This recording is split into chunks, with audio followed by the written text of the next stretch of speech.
I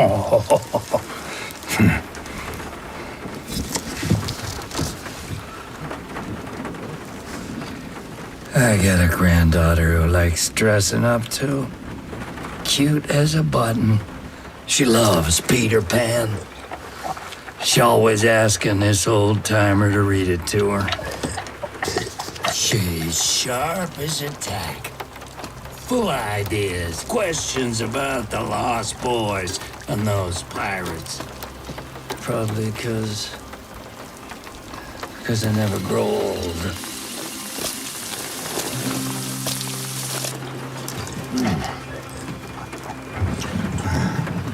She says to me, "Grandpa, are you old?"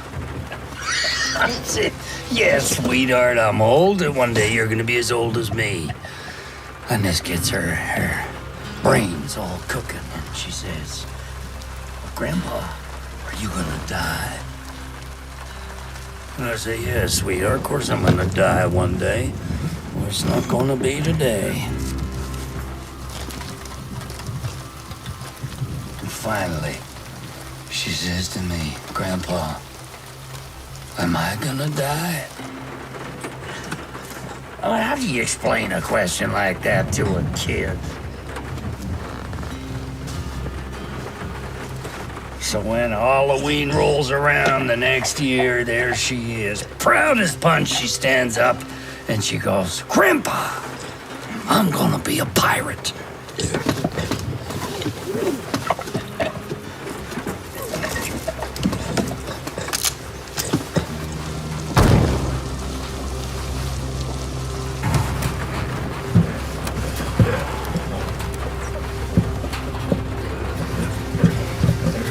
Don't you worry, sweetheart. I'll find you. I promise.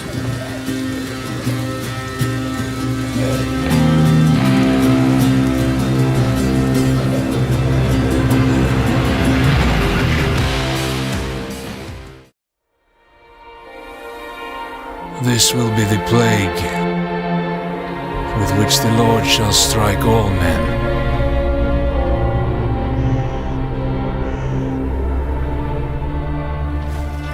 We are all that's left of a city beyond redemption, fulfilling our sacred duty to free the souls of the damned. Good to go up here! Mindset. That should hold. Father, forgive us. We shed this blood in the name of mercy.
For nearly 4,000 years, an unspeakable evil was buried, deliberately and methodically erased from ancient Egyptian history. Legend speaks of a cruel and murderous dynasty, of dark gods and unimaginable barbarity. disturbed from her nameless tomb, Seteki, the Witch Queen, has risen again. Only one group of heroes can stand against the scourge of Seteki. The Strange Brigade.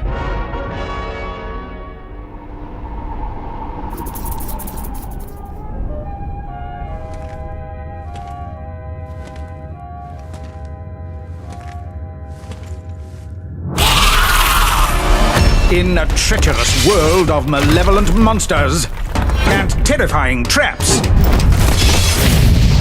4 fearless adventurers fight for their lives, overcoming obstacles and puzzling predicaments, while keeping an ever-vigilant eye out for treasure troves and lost relics, unleashing explosive magic and obliterating ancient Egyptian horrors. Join the heroic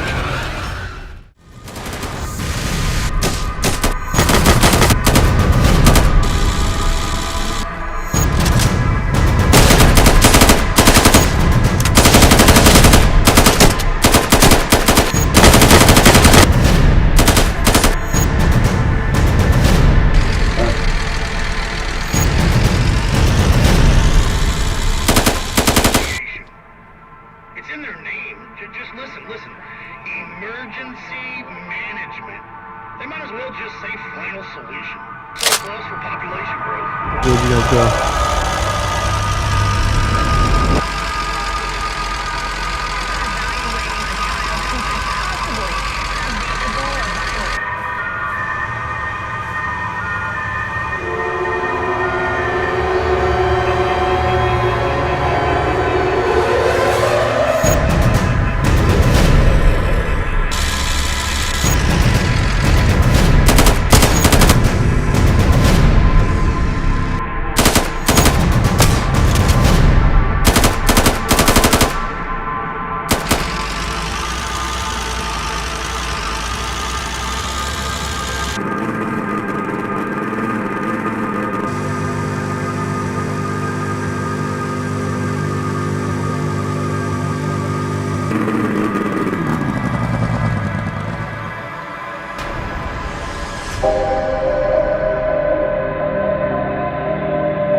Hey guys, we sincerely hope that you've enjoyed the teaser trailer we've put together. We're a small team and multiple systems have been completely rewritten based on feedback from our previous teaser trailer, namely our zombies and the gunplay.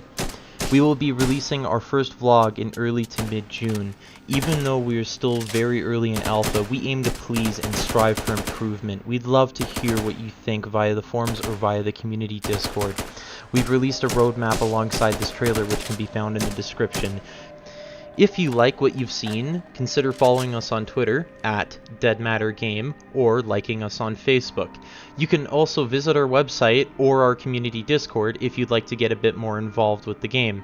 We talk daily with our fans via the Discord server and would love to see you there. If you've liked what you've seen so far and want to go balls to the wall,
They are nested with sin.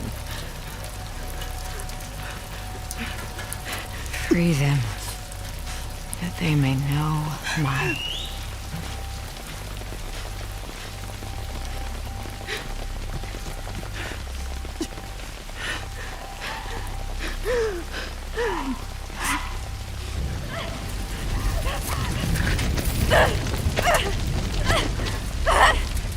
Yara!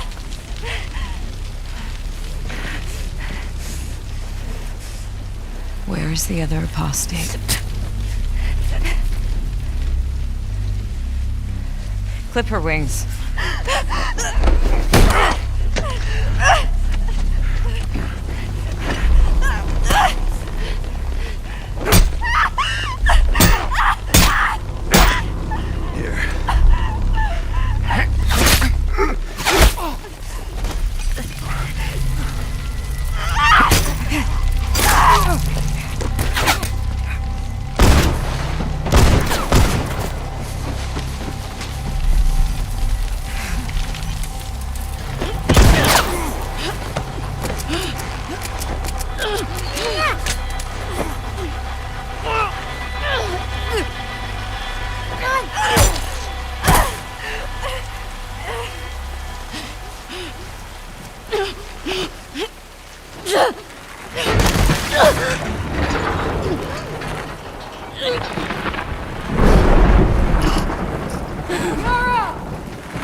Yara. Demons are coming. Cut her down. She's one of them. Lev.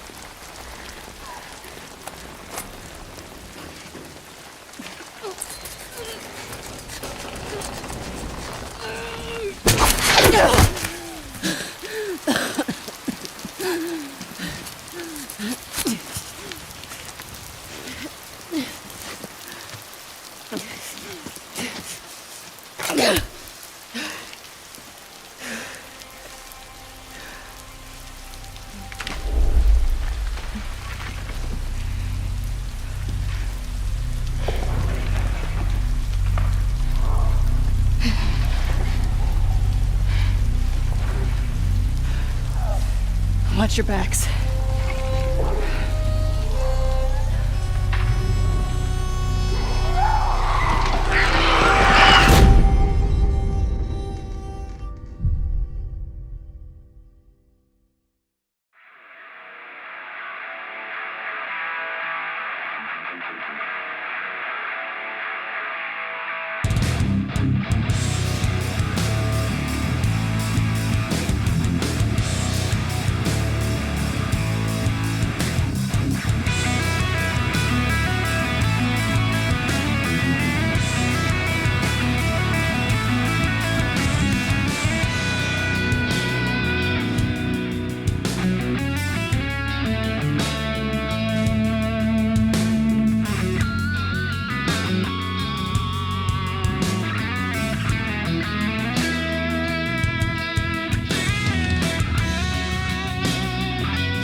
Yeah, absolutely. So especially the freakers, they come out, they're mostly nocturnal, but they will come out as the weather gets colder. They become stronger in the cold. Right. And so that will, again, kind of change up the way the game plays. That's very, very... I kind of love that you decided to do this as a demo to show two completely different iterations on the same exact mission in the game. Yes, exactly. So we wanted to have, the job is basically the same. Deacon hears that his buddy's in trouble, rides out to save his life. And, as you can see here, this is a completely different experience from what we showed in the first demo. In the first one, Deacon gets clotheslined, and it sounded very painful, by the way. Like, speaking of painful, okay, so the combat in this game is fairly brutal. John, you want to talk about that a little bit? Well, we just wanted to make it as as realistic as possible. So yeah, we're not holding back on that at all. And Sam's done most of his own stunt work for this. And I can tell you that when we're on the performance stage and we're capturing that stuff, we just try to keep it real, right? Right. Well, right. There was sort of a decision made at some point. What I've been on the project for 2 or 3 years now. Yeah, I think 3 years. And so early on, I think there was a more, what were we? It was more Kurt Russell and sort of a two-fisted thing, and then it turned into, hey, let's take this quite seriously. And what that required is a lot more. Taking this combat stuff and showing the horror of the violence that happens and it were this type of circumstance to take place. I mean, realism, weirdly enough, is the thing we keep going back to when it comes to not just the stunts, but also the performance style. I think, it was very important that it doesn't seem like a bunch of actors, saying lines. It was all very incidental. And we wanted the world to sort of reflect that as well. So you saw there that, Deacon broke into that emergency vehicle and found some supplies. So this is what we're calling our survival vision. So you saw that earlier when he was looking at Manny's bike on the ground. And it's just kind of a way of seeing tracks in the world and sort of imagining what might have happened. And here I just wanted to point out that you're seeing in this part of the demo that there are freakers there. There weren't there before because it wasn't snowing. It was, and it was getting lighter out. It wasn't getting darker like it is. And so, it changes up the way you can play through the level. And what is this? We call this the meat wall. The meat wall. Yeah, and it's not just there, to make the guys who put them up to seem evil. They're there for a purpose because, again, freakers are living creatures. They eat. That's their primary thing. They want to eat. And so you hang these dead freakers up, and any freaker, rather than coming into their camp like you see here, they would actually stop and snack. Yeah, exactly. Yeah. And then the same thing with this freaker that they've hung upside down.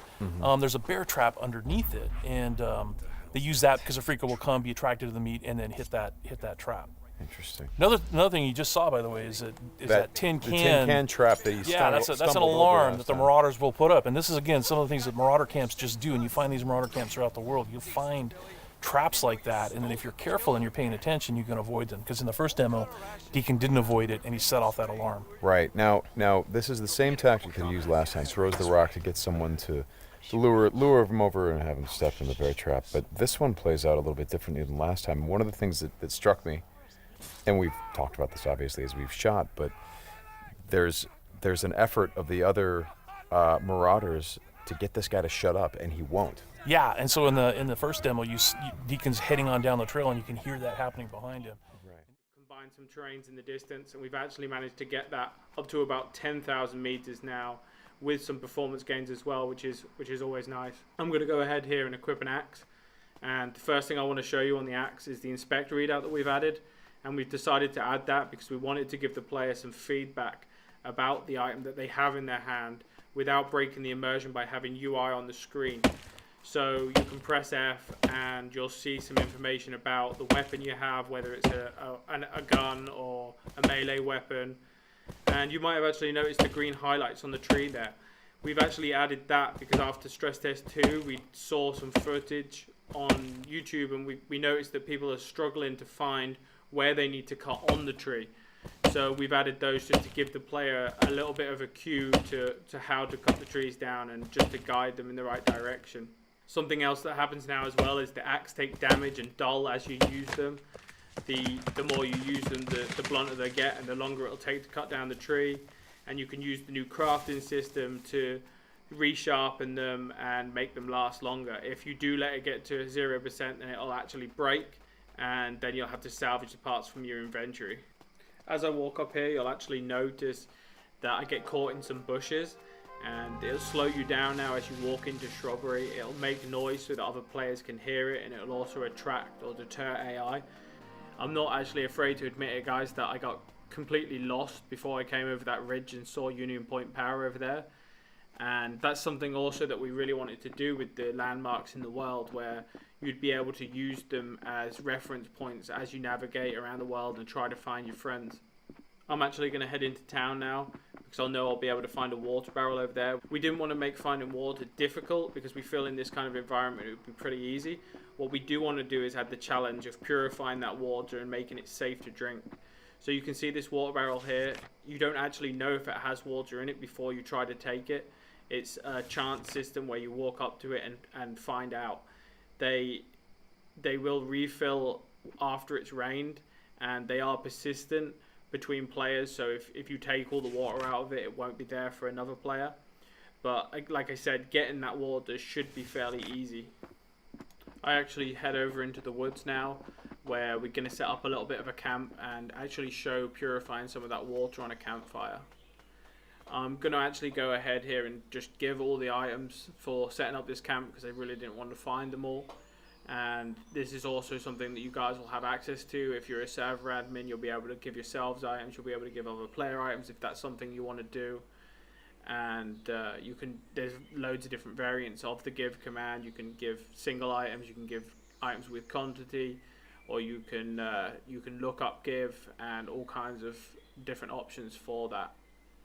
You can actually see here that I forgot one of the IDs, so I just did try give and then a name, and it will basically look on the system and see what there is to give you that matches that name, and it'll try to give you it.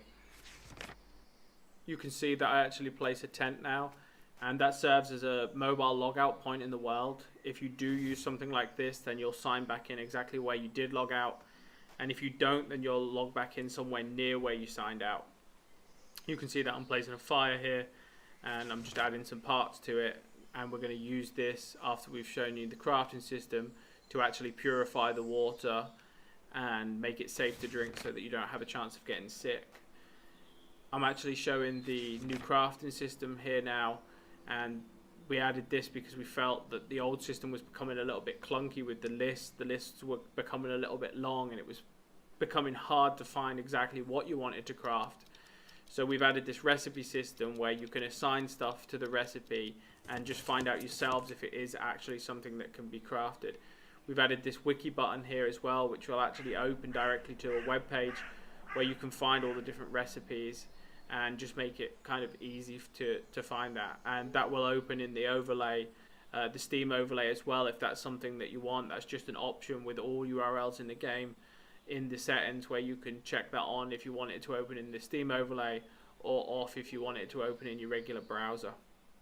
So we're going to go ahead here and actually craft a tripod, and then we'll throw that over the fire and actually boil the water and make it safe to drink. You might have seen the cooking system that we've implemented here in the trailer, and I just wanted to talk a little bit more about this and how this works. Basically, any surface that is over a fire or a stove or a kitchen stove is basically a cooking zone if it's turned on by the electric, or in this case the fire that's underneath it, and will actually allow you to cook anything that is set as cookable. So in this case it's a saucepan of dirty water. You put it over the fire, and after so much time it'll actually boil and give you clean water back. You can actually see here I'm opening my inventory, and I now have a pot of water which is clean, and that is safe to drink and won't make me sick. Here I'm showing the tab list, and this is something that's also new after the stress test, just some sort of a go-to area to find some information. You can see that you can tag other players with color here, which will actually show up next to their name tag. And there's a bunch of other options there on that drop down, a bunch of quick links here which open into the Steam overlay again, or just straight into a URL, some other useful information, and just generally like a quick easy way to find information that you might want. I'm actually going to go straight into some server administration stuff right now. show you some of the things that you can do as a server admin to manage your server. You can see here that I'm typing in cleanup and a radius, which basically just cleans up all item pickups and interactables within that radius, just so that you can keep the world.